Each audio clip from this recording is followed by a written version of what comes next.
आंनि गोसो गोरबोनि मान बावनाय जासिनाय थाबाय आरो गुबुन गुबुन जायगायाव जेरै बेंगल आरो गोबां जोंनि दानि बिटिआरनि बायरायाव थानाय जोंनि रायजो राजा बर'फोरनिसिम जोंनि एनडिएफबिनि गाहाम हामलायथि बावहरनाय जासिनाय थाबाय। दिनै जों जोबोद गोजोननाय मोनदों आरो दिनै जेनोखि फैगौ मार्टियार्स डे 14 सेप्टेम्बराव जोङो खुंनाय जागोन। बे 35 बोसोर बे जाबाय आरो बेखौ जों 35 मार्टियार्स डे होननानै खुंनाय जागोन।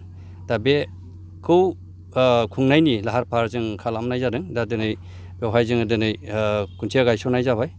दा बेवहाय गोबां जोंनि लाइमोनफ्रा दिनै बाहागो लादों आरो फैगोन समफोरावबो मार्टियार्स डे मुंख्लंफोरखौ मान बावनाय जोङो हाबाफारियाव जोङो लैहोर लैहोर जोङो ज' लोगो मोनगोन बेखौ आसा खालामदों आरो निस्सय जोङो मोजां जोंनि बे ओनसोलाव बाक्सा ओनसोलाव बेखौहाय खुंनाय जागोन। जायगायानो जाबाय साम'तला आरो साम' हाथाय ओमफ्राय बाक्सा सालबारि। दा बेखौहाय जोङो खावलायनाय थाबाय बयबो रायजो राजाफ्रा जगदान होनानै खामानिखौ मावलांनो थाखाय आं खावलायनाय थाबाय। बियो सानसेनि हाबाफारि आरो बेखौ सानसेयावनो जों खुंनाय जागोन आरो प्रति बोसोरावनो बेखौ खुंनाय जायो। दा बेबायदिनो जेरै आवगायाव खुंदों बेबायदिनो खुंनाय जागोन। मेक्सिमाम देग्लाय जों बांसिनै रायजो राजा जों माने ग्रोम ग्रोम जों खुंनायनि मोनसे हाबाफारि बा मिजिं खालामदों। निस्सय रायजो राजाफ्रा बैहाय फैगोन आरो जों दिनै मुंख्लंफोरखौ दिनै मान बावफैगोन बेखौ आसा खालामदों। बेयो मोनसे कर्टआ जाहैबाय कर्ट प्रसेस आरो जों जेरैबायदि आं प्रेजेन्ट सावरायनायाव लोगो मोनदों थाफादों जों मथा मथि पजिटिभखौनो मोनदों। पजिटिभ होननानै बुङोब्ला माबायदि पजिटिभ होननानै सोङो रायजो राजाया। दा गासै बाथ्राया माखासेखौ मला सिङाव दोननांगौ जायो, माखासेखौ बायहेरायावहाय जोङो दोननांगौ जायो। दा बेखायनो जोङो आसा खालामदों निस्सय जायफोरा बिथांमोना जेलाव दङ बिथांमोननि थाखाय दाखालिसो रिसेन्टलि एनडीएफबी बा इउनाइटेड फराम हिसाबै दिल्लीयाव थांनानै रायलायहैदों। दा बिथांमोनावबो थफ्लाया दङ। बिथांमोना निस्सय बेखौ गुवारै गोथौयै बुंफुराखै रायजोनि सिङाव। आं सावरायदों आरो जों जेसेबां लेभेल दिनै रिभिउ मिटिंफ्राव सावरायदों दिनै मोजां प्रसेसखौनो जोङो मोनदों। निस्सय समखौथ' एसेया लागोन बेखौ जों मिथिगोन बे कर्ट मेटार। अब्लाबो बिनि अनगायै माबायदि प्रसेसै थाङो दिनै बिटिआर गभर्नमेन्टजों लोगोसे इउनाइटेड फरामा दिनै नाजाबाय थादों। निस्सय जों बावैसोनि समाव जोङो मोजां सम बिथांमोनजों जों लोगो मोनलायगोन बेखौ जों आसा खालामदों। माखासे बारग' एनडीएफबिनि केसफोरा दासिमबो जोबाखै, मा फोरमायगोन सार? बेनि बेलाखौ बिथांमोनानो दिनैहाय इउनाइटेड फरामानो मावबाय थादों आरो बेखौ थाबैनो गभर्नमेन्टआ बेखौहाय गावसिनि आखायाव गथायनायनि बाथ्राखौ दिनै फोरमायदों।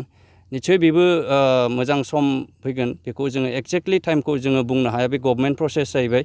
दा बेखौ लानानै जों गोबां जायगायाव जेरै डिसिनिफ्राय एसपिनिफ्राय लानानै बा थानानिफ्राय लानानै माखासे केस खांनायाव जोङो अबहेला जादों आरो जोंनि माखासे मानसिफ्राबो गावबागाव बेस्थ' थानायलाय आरो सोरबाया मिन्थिया बबेयाव गावनि केसामोन बबेयाव दङ बेखौ मिन्थिया। दा बेबायदि हिसाबै माखासे खामानिफ्रा उन जाबोदों। दा बेनि थाखाय बेफोरो एसे लेट जादोंखौ आं बुंगोन। दा मथा मथि दाख्लै इउनाइटेड फरामाबो बेवहाय बाहागो लादों। एसे स्पिडैनो बे जादों आरो बेखौ जागोन बेखौ आसा थिदों आरो बेजों लोगोसे आं बे दिनै फैगोन मुंख्लं साननि गेजेरजों आं बेखौनो बुंनो सानदों जेरैबायदि जोंनि बिटिआर एकर्डआव जेरै मुंख्लंफोरखौ सनमान होनांगौनि जेखि बाथ्रा आरो बिथांमोनखौ जोङो दिनै गासै सुबुंफोरा बड'लेण्ड हालामनि सुबुंफोरा दिनै सनमान होनांगौ, मान होनांगौ। दा बेबायदि एकर्डआव जोंहा एनेक्सार 2(8) जोंहा मोनसे बड'लेण्ड मुभमेन्ट मेम'रियेल मिउजियाम दङ। दा बेखौ जोंनि बिटिआरनिफ्राय जोङो मोनसे मोजां खबर मोनदों। जोङो दिनै बे साम'तला, बाक्सा, रुपहि नैबे जायगायावनो दिनैहाय गायसननायनि बिथांमोना दिनैहाय प्लान पलिसिखौ खालामबाय आरो बेखौ निस्सय जों साननैसोनि उनाव मोजां खबर मोनगोन आरो बेखौहाय गासै दिनै एनडीएफबिफ्रा बा रायजो राजाफ्रा दिनै बरायदों, मोजां मोनदों। निस्सय मुंख्लंफोरा फार्स्ट जानांगौ। दा बेखायनो जोङो मोजां बेबायदि पजिटिभ जेरैहाय शिबनि सिन्थाधाराखौ नुनानै जों बयबो मोजां मोनदों। निस्सय बे ओनसोला दा बिटिआर गभर्नमेन्ट लेन्ड रेभिनिउनिफ्राय बेखौ 300 बिगा एलटमेन्ट खालामखानाय जाबाय आरो बेबो जोंनि थाखाय जोबोद मोजां। आरो निस्सय उनाव निस्सय बे ओनसोलाव जोङो मोजां मिउजियाम मेम'रियेल मिउजियाम जों लुफुंनो हागोन बेखौ आसा खालामबाय आरो मिजिंथिबाय। Thank you. बाक्सा जिल्लानि सिङाव एर'पहि हालामनि साम' हाथाइ जायगायाव जे बिटिआर सरकारा बा प्रमद बर' दैदेननाय सरकारा जोंनि एक्स एनडिबिनि गोबाव सम दावहा नांबोनानै मुंख्लं जाबोनाय जिहेतु मार्टियास 14 सेप्टेम्बर बे सानखौहाय फालिनो होननानै दिनै जों मोनसे सेन्ट्रेलाइज एक्स एनडिबि हिसाबै बे जायगाखौ जोङो बिटिआर सरकारनिफ्राय माखासे एलटमेन्ट होनाय बे 300 बिगा हा एलटमेन्ट होनाय जायगायावनो जों दिनै गिबि खेब हिसाबै मुंख्लं सानखौ जों फालिनो नागिरदों। दा बिटिआर सरकारखौ जों सिगाङाव धन्यबाद होनांगोन, मानो होनोबा दिनै बिटिआर सरकारा जोंनो बे एनडिबिनि मुंख्लं फेमिलि बा मुंख्लंफोरनि मुङावहाय 300 बिगा होनानै बाव मोनसे जारिमिनारि मोनसे मिउजियाम जाना थासिगोन। आरो बेसिकेलि बे ओनसोलनि रायजो राजाखौ जों धन्यबाद होनांगोन, बिथांमोनहाबो जोंनि नांनायाव मुंख्लं जालांनाय सुबुंफोरखौ जेबो सनमान होनानै दिनै रेसपन्ड होदों। बिनि थाखाय बिथांमोननिसिमबो बे ओनसोलनि रायजो राजानोबो आं धन्यबाद होबाय।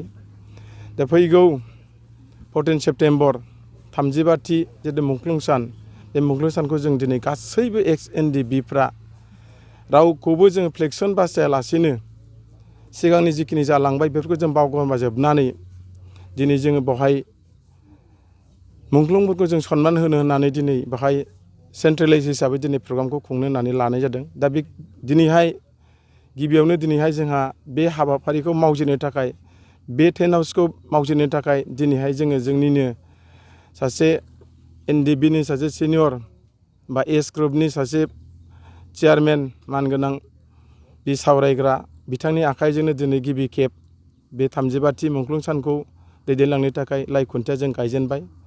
बिथांखौ जों दिनै जोंनि खावलायनाय बायदि मदद होफैनो थाखाय जोङो एक्स एनडिबिनिफ्राय बा इउनाइटेड फराम अफ एक्स एनडिबिनिफ्राय जोङो बिथांनो धन्यबाद होबाय। दायो आङो बे फैगौ 35थि मुंख्लं सानावहाय जोंनि गासैबो एक्स एनडिबिनि लिडार आरो केडार्स बिथांमोनखौहाय 14 सेप्टेम्बर दिनावहाय जाहाथे बयबो फैनानै बे मुंख्लंफोरनि गोसोआव दाहा थालांनाय बिथांमोनखौ जाहाथे बिबार बारसेजों जाहाथे फैनानै बावफैयो। बिनि थाखाय जोंनि गासैबो एक्स एनडिबि सिनियर आरो केडार्स लिडार आरो केडार्सफोरा गासैबो जाहाथे फैनानै बेवहाय जाहाथे बाहागो लाफैयो, जाहाथे गुबुन जायगाफ्राव जाहाथे गोदानै आरोबाव मोनसे बेबायदि हाबाफारिया जुनिया लानाङा। दा बेखौबो आं दिनै खावलायदों, जाहाथे जों खौसे जानानै जों बेखौ जुदि सनमान होनो हायोब्ला हयथ' मुंख्लंफ्राबो जोंखौ इयुनफ्राव हयथ' खाबु आरो जोंखौ नायलांगोन। दा बेनिखायनो आं दिनै खावलायदों इउनाइटेड फराम एक्स एनडिबि हिसाबै दिनै बिटिआरनि चिफ मानगोनां प्रमद बर'आ जोंनोनो बेखौहाय दैदेननो थाखाय मावफुंलांनो थाखाय जोंनो बेखौ दायथ' होनाय जादों। बेनिखायनो बे दायथ' मोननाय बायदिनो जोंनो नैबे 300 बिगा हा जितु एलटमेन्ट होखाबाय, बे हायावनो जोङो गिबि खेब हिसाबै दिनै जोङो जयैनो मावनो होननानै दिनै बेखौ जों सावरायनायनि गेजेरजों जोङो दिनै बेखिनि हाबाफारिखौ जों लानो फैनाय जादों। बेनिखायनो जोंनि गासैबो एक्स एनडिबिनि दैदेनगिरिफ्रा बे जिखिनि हाबाफारि जे लादों, बे हाबाफारियाव जिखिनि मावनो गोनां साफा साफा दायथ' जे मोनदों, मावनो गोनां मोनदों, बे खामानिखौ मावनो थाखाय जेथे रानना होखानायावहाय गावबागाव बिभागखौ लानानै जाहाथे गोसो खुसियै खामानिखौ दिनैनिफ्राय स्टार्ट खालामनो हायो, दिनैनिफ्राय मावनो हायो, बेखौ आं इउनाइटेड फरामनि सासे भाइस प्रेसिडेन्ट हिसाबै नोंथांमोननिसिम मावनो थाखाय बेखौहाय दिनैनिफ्राय साहस होबाय बा दायथ' होनाय जाबाय। दिनैनिफ्राय जाहाथे बयबो बेखौ मावफैयो।